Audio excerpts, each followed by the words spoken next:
Meus amados irmãos, minhas amadas irmãs, que alegria estar aqui hoje partilhando com vocês sobre o Evangelho, sobre a Palavra de Deus. Deusmar Andrade, seminarista da Arquidiocese, membro do Lumen. Por isso vamos começar invocando a presença da Santíssima Trindade. Em nome do Pai, do Filho e do Espírito Santo. Amém. Vinde, Espírito Santo, enchei os corações dos vossos fiéis e acendei neles o fogo do vosso amor. Enviai, Senhor, o vosso Espírito, e tudo será criado, e renovareis a face da terra. Oremos, ó Deus, que instruíste os corações dos vossos fiéis com a luz do Espírito Santo. Fazei com que apreciemos retamente todas as coisas, segundo o mesmo Espírito, e gozemos sempre de suas consolações. Por Jesus Cristo, Senhor nosso. Amém. Evangelho de Jesus Cristo, segundo Lucas. Glória a vós, Senhor. Aconteceu, num dia de sábado, que Jesus entrou na sinagoga e começou a ensinar. Havia um homem cuja mão direita era seca. Os mestres da lei e os fariseus o observavam para ver se Jesus iria curá-lo em dia de sábado, e assim encontrarem motivo para acusá-lo.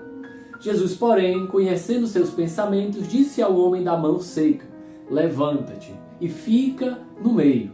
Ele se levantou, ficou de pé e disse-lhe Jesus: eu vos pergunto, é permitido fazer no sábado o bem ou o mal? Salvar uma vida ou deixar que ela se perca? Então Jesus olhou para todos que estavam ao redor e disse ao homem: estende a tua mão. O homem assim fez e a sua mão ficou curada. Eles ficaram com muita raiva e começaram a discutir entre si sobre o que poderiam fazer contra Jesus. Palavra da salvação. Glória a vós, Senhor. A primeira coisa que nos salta às vistas nesse evangelho de hoje é o quê? A capacidade de Jesus de curar.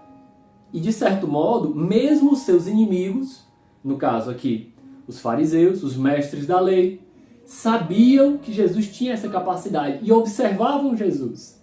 Meus irmãos, é interessante isso, observavam Jesus. Observavam Jesus não para poder ver a ação de Deus acontecer, porque uma cura só poderia ser ação de Deus, mas por um legalismo, porque dia de sábado não se podia trabalhar, e entre aspas, até Deus estava descansando. Então, se houvesse uma cura de Deus em dia de sábado, seria estranho, porque Deus estaria descansando. Então, eu queria, no primeiro momento, chamar a atenção disso. Vejamos, os fariseus, os mestres da lei, de tanto estudar, talvez quisessem enquadrar Deus, a sua concepção de Deus, dentro de uma estrutura. Deus não pode curar dia de sábado. E Jesus mostra que a ação de Deus vai além de tudo isso, entendeu? Se a gente atualizar essa mensagem para hoje, meus irmãos, minhas irmãs, também os nossos estudos, a nossa inteligência, muitas vezes pode pregar uma peça em nós. Nós podemos levantar a pretensão de sabermos como Deus age e, portanto, querermos enquadrar Deus na gaiola dos nossos pensamentos. Mas nós, pelo contrário, não podemos enquadrar Deus. Nós devemos deixar que Ele possa agir livremente, entende? De que Ele possa atuar e agir livremente dentro da nossa vida, dentro da sociedade. Os caminhos de Deus, não colocar barreiras, mas os caminhos de Deus, eles são incríveis. Então, às vezes nós colocamos isso: não vou evangelizar tal pessoa porque ela é uma grande pecadora. Cara, quem sabe a graça de Deus pode agir ali, você está entendendo? Fulano de Deus me falou tal coisa, mas ele é tão ruim, é uma pessoa tão errada, será que é certo aquilo dali? Você não tem como saber.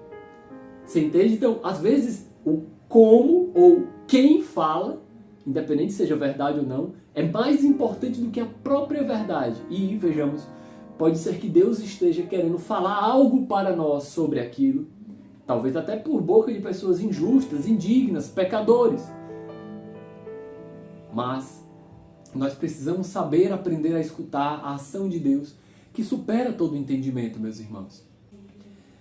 Hoje também na igreja, de certo modo, é assim. As pessoas ficam vendo como a igreja vai agir, não para poder reconhecer a ação de Deus na igreja, mas para julgar se a igreja é certa, se a igreja deveria agir assim, assim, assado, entendeu? Não, meus irmãos, pelo contrário, a igreja, guiada pela força do Espírito Santo, com aquela força que vem de Deus para a igreja, ela é chamada a dar testemunho da ação de Deus na humanidade. Portanto, meus irmãos, minhas irmãs, A nossa postura perante a ação da igreja deve ser uma postura de uma obediência filial, ou seja, uma obediência de filhos. Saber escutar a ação de Deus na igreja. Isso é o primeiro fato. Uma outra coisa muito importante no Evangelho fala assim: Jesus, porém, conhecendo seus pensamentos, Jesus conhece o pensamento do homem. Existe algo no homem que o homem conhece sobre si mesmo. Existe algo sobre mim que eu conheço sobre mim mesmo, certo? Existe algo que os outros conhecem sobre mim e que eu também sou consciente disso. Mas também existem coisas que os outros percebem em mim que às vezes eu não presto atenção. Ou seja, os outros conhecem algo sobre mim que eu mesmo não tenho tanto conhecimento.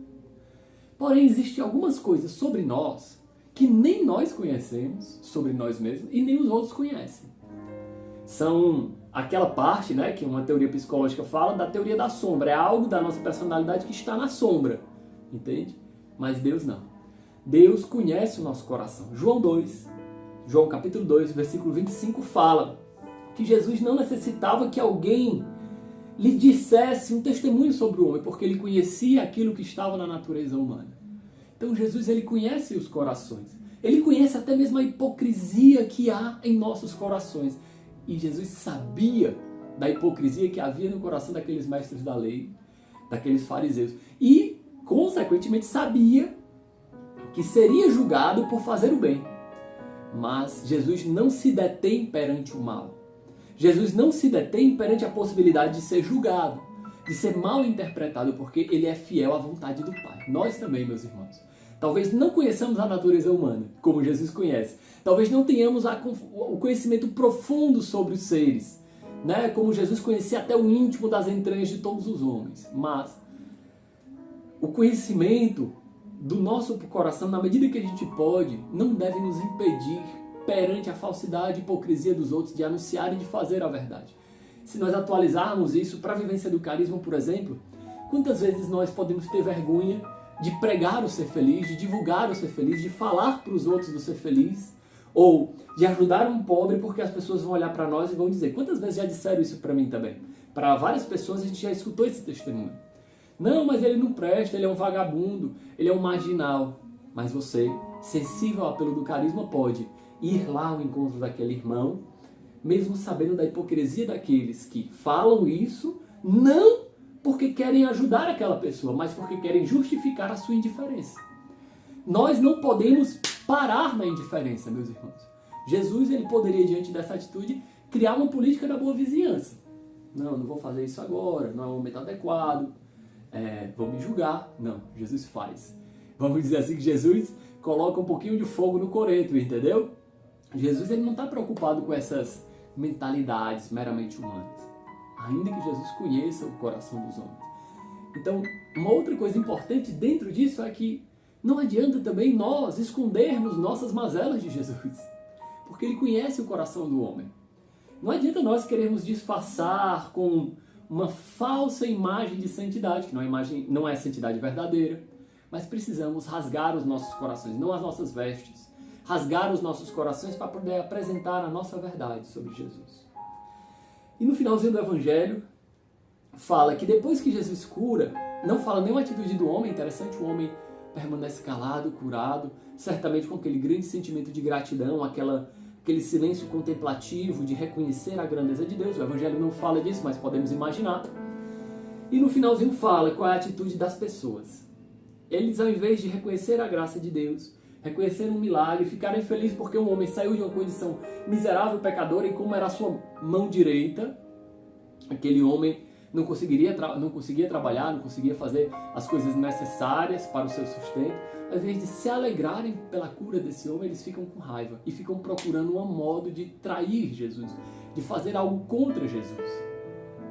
Meus irmãos, quando nós vemos a ação de Deus, e isso acontece também dentro da nossa igreja, infelizmente, nós podemos sentir um sentimento de inveja pela graça recebida. Nós podemos sentir um sentimento de rancor, porque aquela pessoa faz mais do que eu. E para isso nós precisamos cantar e rezar a ladainha da humildade.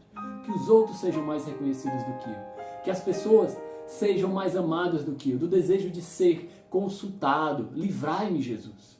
Nós não podemos ter raiva da ação de Deus, pelo contrário, devemos nos alegrar. Imagina, dentro do nosso serviço, quantas vezes nós vemos na comunidade pessoas que se chateiam quando um outro é chamado para um serviço importante, que você julga importante. É interessante porque todo serviço, é para Deus. Mas você acha que determinados serviços são mais merecedores. Perdão dizer, isso é muito sinal de um mundanismo espiritual, de querer julgar as coisas de Deus com os padrões do mundo. E ao invés de você se alegrar porque o irmão recebeu uma graça, uma cura, você se entristece porque não foi você. Meus irmãos, precisamos nos desterrar, descentrarmos de nós mesmos e nos centrar unicamente, verdadeiramente, inteiramente em Deus. Sem isso, meus irmãos, nós vamos ficar como esses fariseus, apegados à lei, querendo nós mesmos ditar como Deus age, como Deus deve fazer. E no fundo, pessoal, essa não é uma verdadeira religião de Deus, é uma religião de mim mesmo. Não é um cristianismo, é um egoísmo, ego no centro. Então, meus irmãos, minhas irmãs, peçamos a Deus a graça de nos alegrar com as graças de Deus. Nos alegrar quando Deus derrama, quando Deus cobre de bênçãos aos nossos irmãos, mesmo que aparentemente nós não recebamos, mas como somos corpo místico de Cristo, igreja, comunidade, também recebemos as graças que são dadas aos outros. A graça de nós sabermos que Deus conhece o nosso coração e, portanto, não precisamos de hipocrisia, de mentiras, de ilusões. Que grande graça, meus irmãos, se nós pudermos ter um profundo sentimento de gratidão, de reconhecimento da bondade infinita de Deus. Invoquemos a bênção de Deus Todo-Poderoso, Ele que é Pai, Filho e Espírito Santo. Amém. Vamos em paz, meus irmãos, e a graça de Deus os acompanhe.